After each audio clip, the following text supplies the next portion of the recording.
David Breashears has been on Everest 14 times. He's reached the summit 5 times, and he was on the mountain last weekend when those 4 climbers died. Welcome. Good to be here.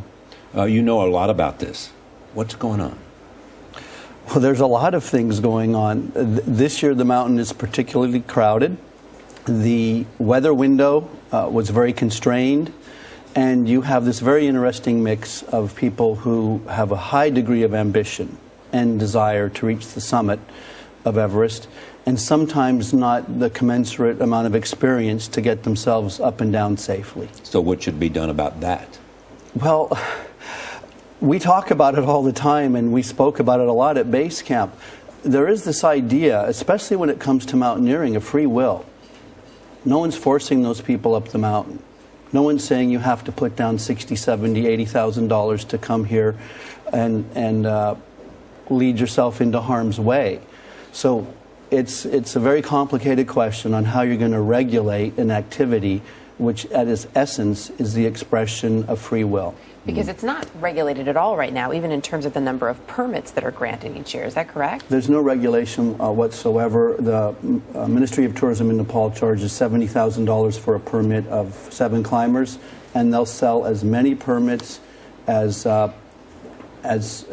need to. Do you think that more people are attempting this too because it seems more doable, because we can talk about it and see it? It absolutely seems more doable. I was the 135th person to climb Everest in 1983. We were the only team on the mountain. There were 750 people between the Sherpas and other mountaineers arrayed on the glacier at base camp this year. We've had a 13-year-old boy climb Everest. We've had a 73-year-old woman. I think the oldest man is in his late 70s. We've had just an incredibly wide variety of people climb the mountain, over 5,000 people now. And what that says to someone sitting in their living room is this: if they can do it, I can do it. How many times do you want to do it? Do I want to do it?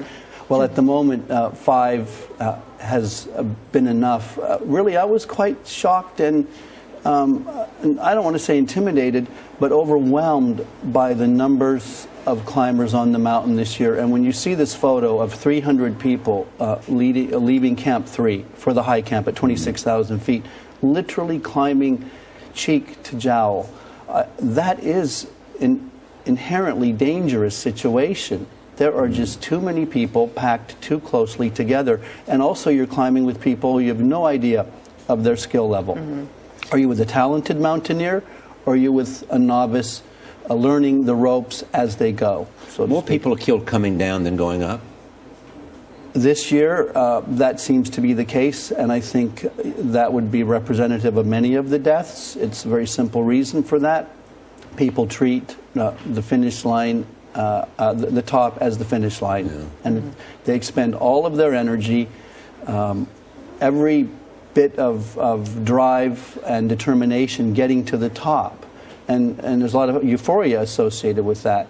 You need energy to get back down to the safety of the high camp. What's it like to be there? When you leave the high camp, you're at 26,000 feet. There's a third of the oxygen that we're breathing here in this room, and although the climbers use bottled oxygen, it doesn't replace the oxygen we're missing here. So you're hypoxic, you're profoundly sleep deprived, there's little sleep at altitude, you're malnourished, and you're dehydrated. And those factors can affect people's ability to make good judgments.